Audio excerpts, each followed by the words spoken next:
One thing you might not know about me is I used to work at Sonic, and I have a lot of crazy stories involving Sonic.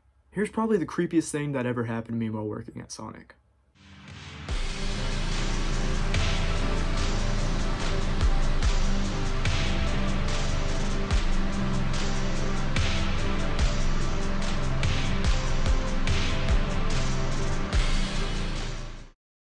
Hey guys, welcome back to Life in Technicolor. My name is Gunner. Hey, how you doing? It's good to have you here.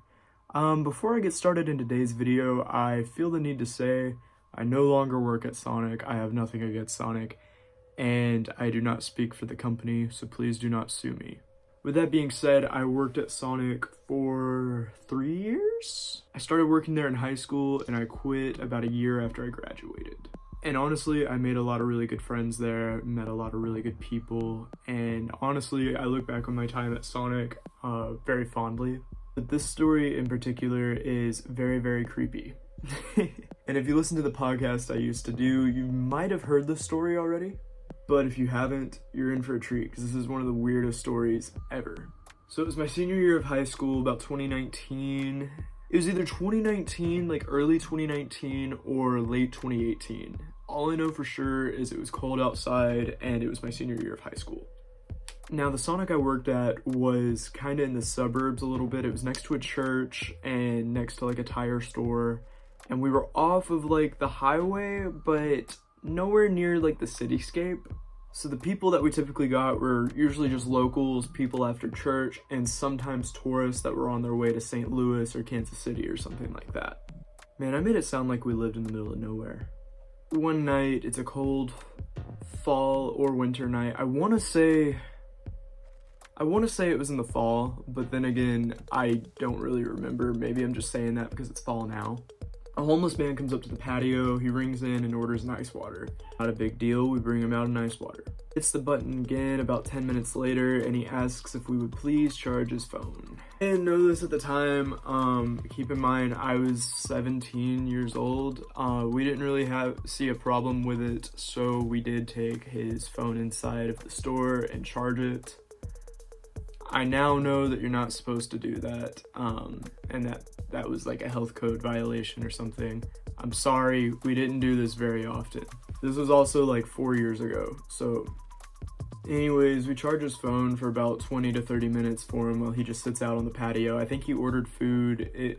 He's vibing, we're vibing, not a big deal. Gotta stay hydrated. So we finally take his phone back out to him and he leaves. I'm not saying we assumed he left. No, we saw him leave. As in, he straight up started walking down the side of the highway. But anyways, we knew he was gone. All right. So about an hour later, it's probably about 9:30, maybe 10 o'clock.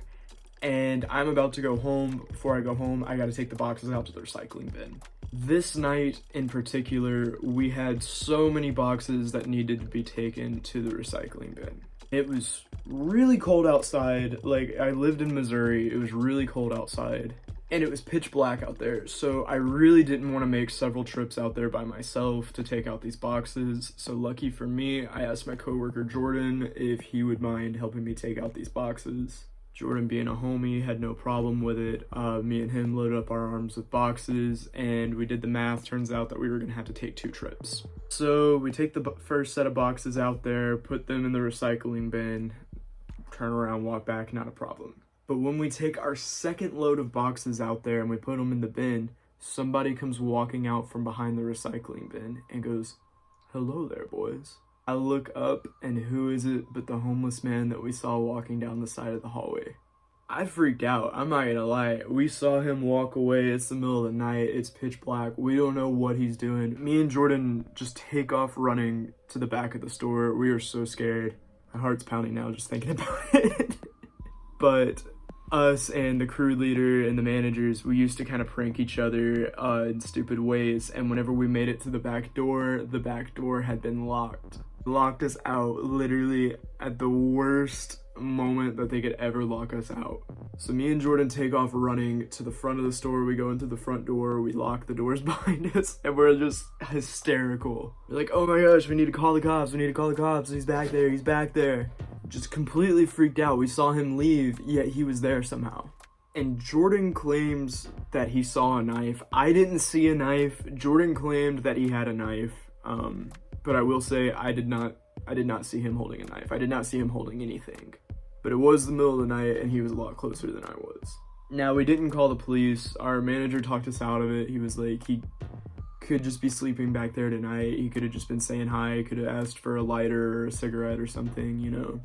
Needless to say, we walked with each other to our cars that night. Just because it really caught us off guard, and you really can't be up to any good if you're just vibing behind a store in the middle of the night in the pitch black. I mean, we didn't know what his intentions were. Yeah, that's one of the weirdest experiences I had working at Sonic. You could probably make an entire series about some of the weird stuff that happened at Sonic, in fact. I mean, our store was straight up haunted. There was a ghost that we all had a pretty close interaction with. I mean, I can... Let me know in the comments if you'd like to hear about that, because that was pretty interesting. Maybe I could call up some of my old coworkers to see if they want to tell their stories for the video, but... yeah, there was some paranormal activity that happened at our store. But I gotta keep you craving more, so I'll just end the video here. Like I said at the beginning of the video, I do not work for Sonic anymore. I do not speak for the company. Please do not sue me. Please do not sue Sonic.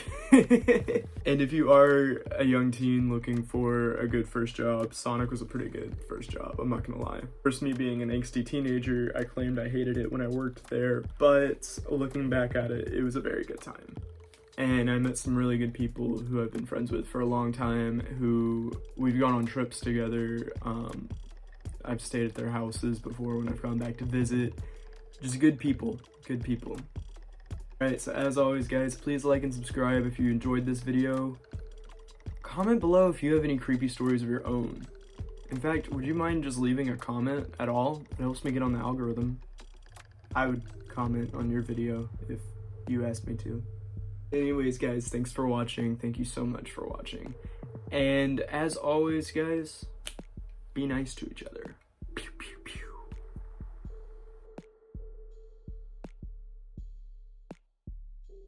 Hey, Drew. What? Do you know the average chocolate bar has 8 insect legs inside of it? Yeah. Oh. Well, did you know that a duck's quack doesn't echo and nobody knows why?